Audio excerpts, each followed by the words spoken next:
Zulu omnyama ondlela zimhlophe nibingelelwa indlondlo eshaya imfengwane seliyoshona ilanga. Zingane zakwethu namhlanje ngithi ake sibheke enye itopic ezosixabanisa-ke nabanye. Ngiyakusho lokhu, bakhona bazophuma bengayithandanga into esizoyiveza. Sizobuka itopic yabefundisi abathwele. Yiziphi izimpawu singazibheka ubone ukuthi umfundisi uthwele? Asikucaciseke lokhu.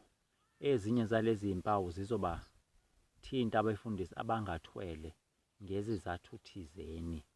Bazothinteka bese ngathi bathwele kanti cha kabathwele. Sizoqala-ke ngane zakuthi sikubuke la. Ukuthwala into endala, akufiki namhlanje, kuyinto endala kakhulu. Noma yini ehlanganisa abantu iyathwalelwa futhi ingathwaleleka.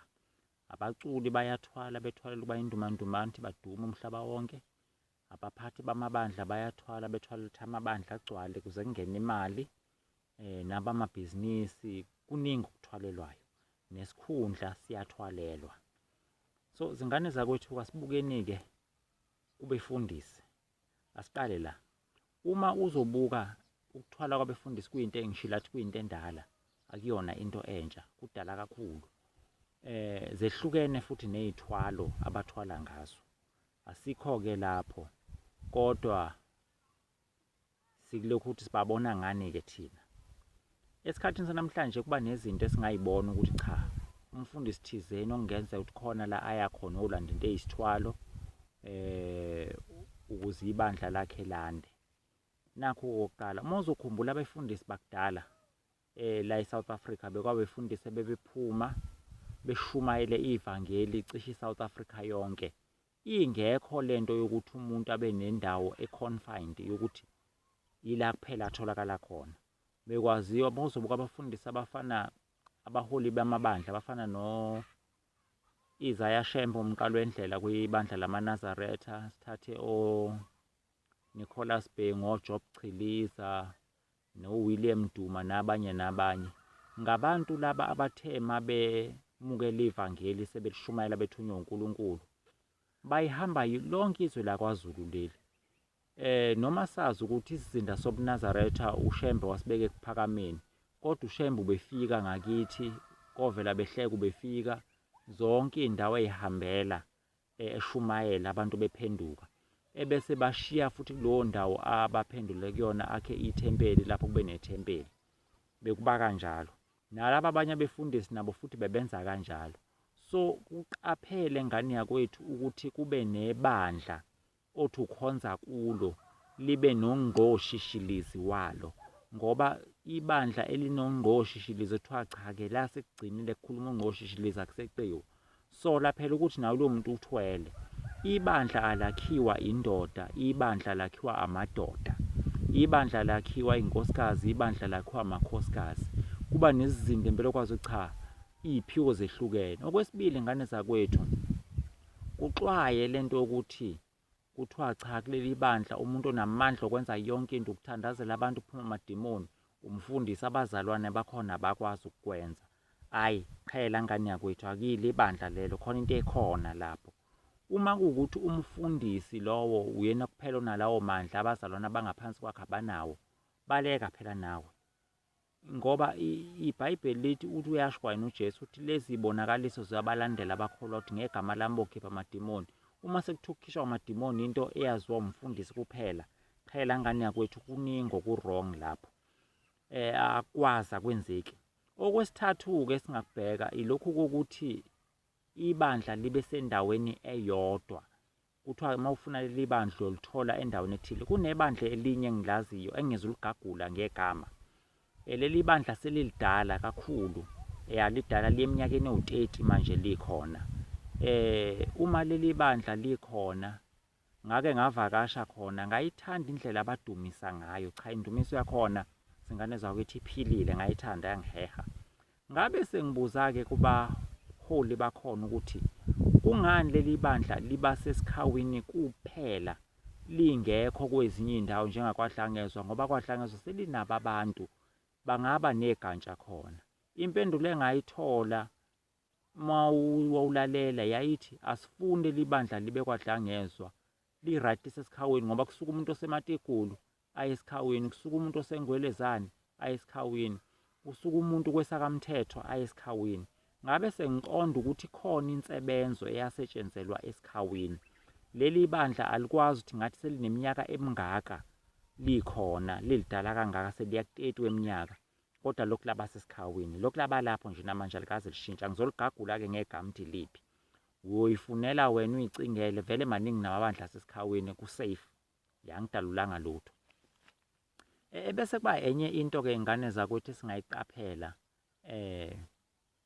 njengoba ngisho ukuthi umfundisi olokhu enendawo eyodwa, hhayi mxwayi ukuthi lokhu ela alispread ibandla lakhe noma abantu badonseleka la, so la phela nawuthi kunensebenzo ekhona. Bese kuba okunye-ke singakubheka kokuthi kuyenzeka-ke umfundisi abe nebandla elisendaweni eyodwa kanti akanazo ezinye iy'phiwo.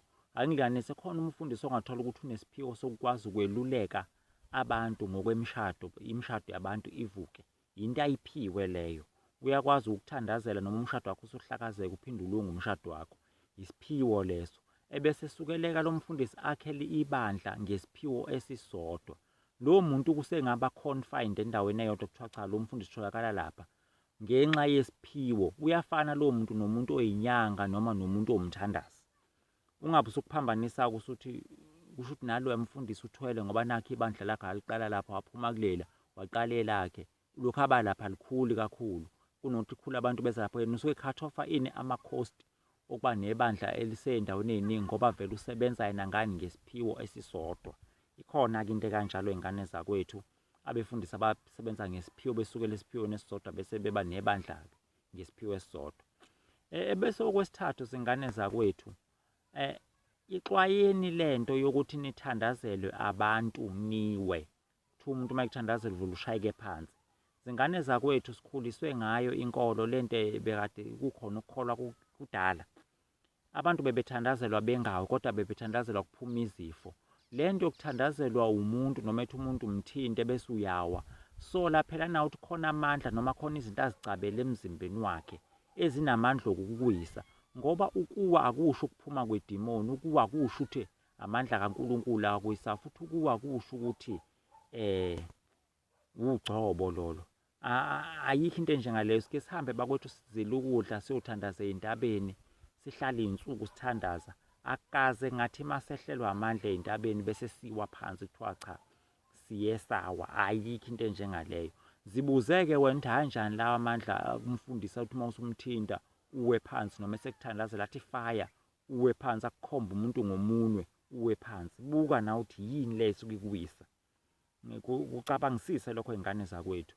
Bese kuba enye into ekhona yokuthi animuse ukuba nalento yokuthi nithanda umfundisi kakhulu uze ufikelwe nawumunye ukuthi ikhala ngenxa yomfundisi. Unesithwalo lowo muntu. Sikhona isithwalo esikhona engeke ngisigagule kakhulu, kuyisithwalo sesipoki. La umfundisi ethwala khona asebenzise isipoki, umoya wesipoki ukuthi ibandla lakhe lande, athandwe ngabantu. Lolo thando lugcina lwakhele luletha into engathi umunyu enhlizweni yomuntu. Kuxwayeni lokho ey'ngane zakwethu ngoba abefundisi bayakwenza.